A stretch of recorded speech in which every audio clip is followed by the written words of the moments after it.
kasih atas kesempatan yang telah diberikan. Di tugas kedua ini saya akan menjelaskan tentang bagian sel eukariotik dan fungsinya. Pengertian dari sel eukariotik itu sendiri adalah kelompok makhluk hidup yang memiliki organel atau yang dilapisi membran. Di dalam sel eukariotik terdapat beberapa bagian. Yang pertama, membran sel. Membran sel ini merupakan batas lingkungan antara luar dan bagian dalam sel.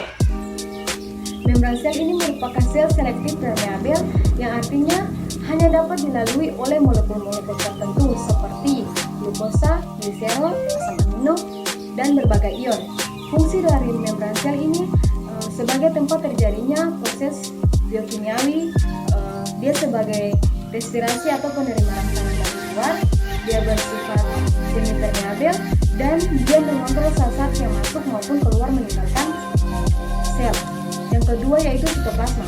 Sitoplasma adalah bagian ruang pengisi antara inti dan membran sel, terdiri dari sitosom, sitoskeleton, organel-organel sel, dan substansi simpanan. Fungsi dari sitoplasma ini adalah sebagai tempat terjadinya pembongkaran atau penyusunan zat-zat melalui reaksi-reaksi kimia, dan sebagai tempat penyimpangan bahan kimia yang penting bagi metabolisme sel. Yang ketiga yaitu nukleus.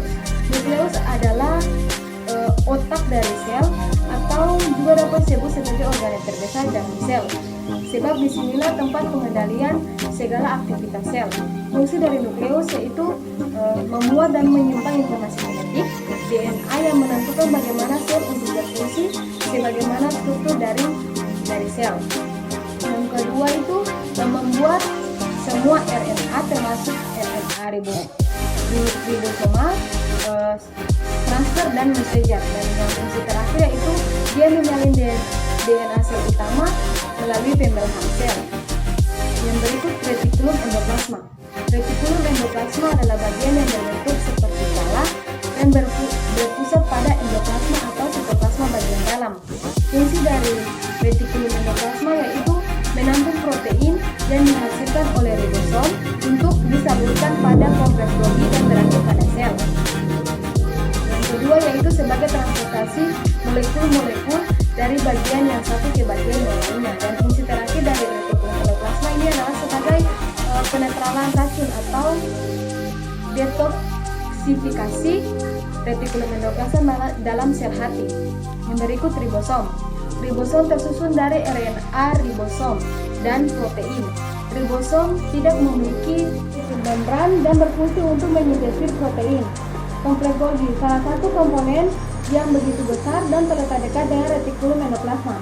Fungsinya untuk pusat pengolahan untuk material-material yang kemudian dikemas dan didistribusikan pada organel-organel, membentuk membran plasma dan membentuk kantong sekresi sebagai pembungkus